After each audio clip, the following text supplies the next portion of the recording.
Hablando de listados, bueno, son compañeros que están en otro organizando esa parte, ese sector, pero sí puedo decir que hay sectores, o sea, esto surgió del malestar que sintió la docencia cuando vimos el ofrecimiento que se le hizo al sector de trabajadores estatales, dejándonos de lado como si no fuésemos trabajadores estatales, en paritarias divididas como lo viene haciendo el gobierno. Entonces ya al ver lo que el gobierno estaba ofreciendo y que aparentemente pretende cerrar de esta manera, comenzamos automáticamente a hacer nosotros una campaña diciendo no al 12%, repudiando la posibilidad de que a nosotros también nos ofrecieran eso y que no queremos eso ni para nosotros ni para ningún trabajador porque no nos alcanza. Entonces comenzamos ahí otra vez a reorganizarnos, a juntarnos, a hacer asambleas. Acá en Libertador fuimos los primeros que hicimos la asamblea presencial en la plaza frente a Región Quinta, luego es un cartelazo al cual se fue surgiendo de la misma inquietud de la docencia, ¿no? De vamos a la plaza, o sea, el malestar se empezó a sentir y no es que alguien dijo hagan, ¿no? Claro. Y bueno, a raíz de eso se fue planteando qué más hacemos, porque veíamos y vemos mucha pasividad de los sectores sindicales, reconocidos legalmente, porque acá el gobierno dice que ellos hablan solamente con los sindicatos, ¿no? Sí. Entonces, el malestar de los sectores autoconvocados tiene que ver con eso. Y como muy a lo contrario que ha dicho algún secretario general de un gremio, de que la mayoría de autoconvocados no está afiliado a un gremio, está muy equivocado. Justamente la mayoría de los autoconvocados y autoconvocadas somos docentes que pertenecemos al sector gremial, que estamos sindicalizados, que hace más de 20 años aportamos con cuotas societarias y sin embargo no nos vemos representados. Entonces, justamente por eso nos juntamos con quienes vamos encontrando esa similitud de indignación ante lo que nos viene atravesando desde que está este gobierno sobre todo, ¿no?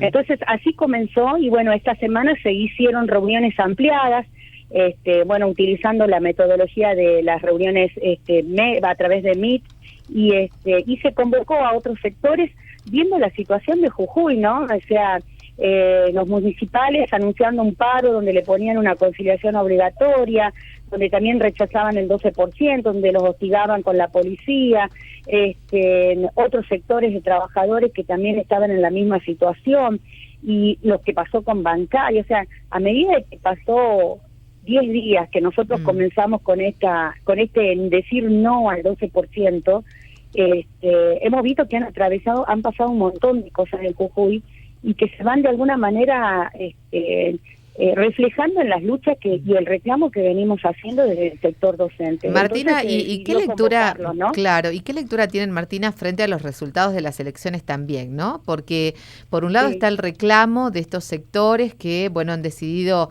entiendo, aunarse para mañana en una protesta, pero por otro lado, un gobierno que tal vez siente cierto, a ver, ¿cómo decirlo?, envalentonamiento por los resultados de las elecciones, ¿no? Sí, lo hemos analizado en varios grupos, en varias situaciones en nuestro trabajo. Este es un análisis que lo hemos hecho. Primero, un enojo en muchos sectores donde no se podía creer que otra vez el gobierno estuviese arriba con las elecciones, pero después más fríamente creemos que es necesario hacer un análisis donde vemos que el aparato político, económico, judicial lo tiene el oficialismo. Y es casi lógico que tenga esta respuesta, sobre todo con la utilización que está haciendo con los decretos de pase a planta permanente, donde sabemos cómo en muchísimos lugares se están manejando de una forma arbitraria, donde incluso acá en Libertador, por ejemplo, a los que pasan a planta permanente, y si por ejemplo, cosa que el decreto no lo dice, vos tenías falta o algo, no te hacen planta cuando eso no dice el decreto, pero sí, sin embargo, están haciendo planta permanente a personas que hoy están en cargo funcionario, están siendo planta permanente. Entonces, sabemos cómo está utilizando el gobierno la política al 100%, a nosotros nos restringen, nos cortan presupuesto porque los comedores escolares están cortando el presupuesto, pero sin embargo ese dinero va a otro lado. Entonces era lógico que siguieran puntero en votos, pero consideramos que no han ganado absolutamente nada todavía y hay todavía un 54% de la población que le dice no a este gobierno. Dividido en los distintos sectores, los que no fueron a votar, por cansancio, por hartazgo, por el desinterés, dividido con los sectores opositores, algunos más amigos, otros más opositores. Entonces, y creemos que también esta de la crecida al voto a la izquierda tiene que ver justamente con los sectores de hartazgo, por ejemplo, la docencia. Muchos docentes manifestaban abiertamente que no iban a votar a ninguna de las otras dos opciones porque estaban cansados y no querían nada que tuviese cercanía al gobierno provincial, porque saben que en el PJ de alguna manera sigue Rivarola detrás de todo eso, al cual se lo sigue empañando. Por lo menos ese es el análisis que acá en Libertador y en las reuniones de asamblea de docentes tenemos en claro.